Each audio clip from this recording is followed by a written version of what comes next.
Hello, Vijay. Hi, Raj. Good to have you here, and Thank it's you. my absolute pleasure to interview you. Please introduce yourself. My name is Vijay Gurbani, and I work as the Chief Data Scientist for Whale Systems. Recline by Whale Okay. is the product that we are looking at.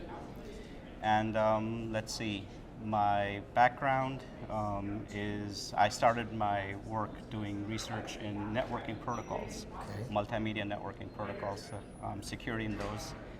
From there, at Whale, I've been looking at moving up the stack, so to speak. Of course. So now we look at natural language processing, natural language understanding, generation, and of course with the move to deep neural networks, Okay. trying to see how we can make sense of everything that is going on in the space. Very interesting background. So, I am interested in what free climb does, but before that, what made you switch from networking protocol to deep neural nets? Yeah, so that's an interesting question. So before I joined Vail, I was at Bell Labs for almost 21 years, and there I was doing a lot of work and research in SIP, which stands for Session Initiation Protocol. So SIP, as you know, is a multimedia telephony signaling protocol, and it sets up your voice calls in 5G, 4G, 6G, and even FaceTime uses a version of SIP. So a lot of work I did at Bell Labs was productized for national and international carriers, but at that time, as long as your conversation was represented as an RTP packet, I was happy, Okay. right? I would use SIP to route that RTP packet, provide security to it, perfect. Now, when I came to Vail, then all of a sudden I had to move up the stack because I had to generate Yes, these RTP packets. Yes. So about 12 years ago in Bell Labs, I started to get into machine learning because at least when I did my dissertation, machine learning was not in computer science departments outside of perhaps Stanford and Carnegie Mellon. Yes. Now pretty much even It was community college has digital machine signal learning. processing. Right. That's where it all originated from, right? Exactly, So, yeah. okay, go ahead. So now it's making sense of these neural network models, speech to text, text to speech, sentiment analysis, without necessarily listening to the audio itself, right, for privacy reasons. So there's a lot of work going on in Vail, and Free Climb is, in a way, highlights a lot of the work that we've been doing. Fantastic. It's absolutely fascinating how you made the transition and what made it to here. Please tell us something about what does Free Climb do? Sure. So Free Climb is a platform. It's a programmable internet telephony platform. It allows you to add call legs, remove call legs, send SMSs, record audio, and we even have defined APIs that lets you load and unload these AI models. Okay. So to give you an example, let's say your application logic dictates that you capture 3 digits of CVV in a credit card. So we can load what we call a micro model, a digit micro model, quickly do the CVV collection, and then unload it, and then load some other model that'll do the next part of the application. Okay. So we get a lot of flexibility. We've defined a programming language, and you can use that programming language to basically write your application and give it the characteristics and properties that you want that application to have. Okay.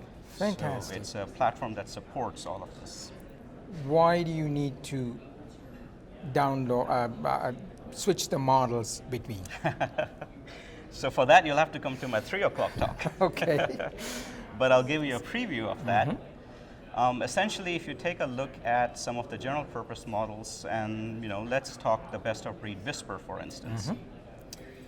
Whisper, when you load it, is about 10 or 11 gigabytes of VRAM. Our model takes about half a gig. So you can do efficiencies of scale because you can load many of these micro models. So we have micro models in digit collection, we have micro models in Spanish. With just about 20 to 40 hours of audio, we can create a micro model that has a fairly low word error rate. Okay. It's agile, it's very easy to load and unload, and when we trained our Spanish model, it was interesting because it picked up these emergent capabilities where it could also understand Spanglish. Okay. Right, and we didn't train it for Indeed, Spanglish. indeed. So we get lots of advantages by doing this ourselves. So conserving compute power, Concerning modularity, speed, all of that dictates Exactly. a smaller model. Right. Okay, very And good. also, if you take a look at the enterprise space, very few enterprises have the compute power to train these large models. Right? So if you have something that is more bespoke, more small, you have the data to train it, you can train it to the order of hours, right? Whereas Whisper, the paper doesn't go into how long it took to train it, but I'm sure it's the order of weeks, right? Because they're talking about 680,000 hours of audio. So I think that is always the challenge, right? The training a model is one of the most expensive enterprise in all these language models, large language models, and Right. In creating one, introducing one, redefining one. Okay, so you brought up Whisper AI a couple of times. So Whisper AI has introduced support for, I think, about 100 odd languages. Right. So how many languages can your model support? So that's an interesting question because if you take a look at, I believe Whisper has support for probably 90 or so languages. Okay. But I've actually noticed word error rates greater than 100% for the low resource language. Yes. So really, Whisper really focuses on the top languages, the high resource language, English, Spanish, Italian, French, for instance. Right. There it has Spanish, it has very good word error rates. Correct.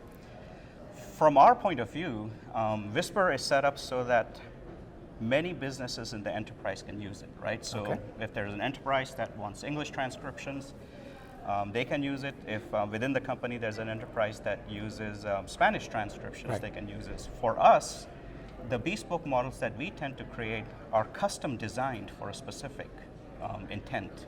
So typically we do not necessarily train them to understand multiple languages. Instead, what we are trying to do is to train them to give us the lowest word error rate we can. Okay. Because in this business, once the ASR itself is done and produces a transcript, all of the back-end processes depend on how good that transcript is. Right.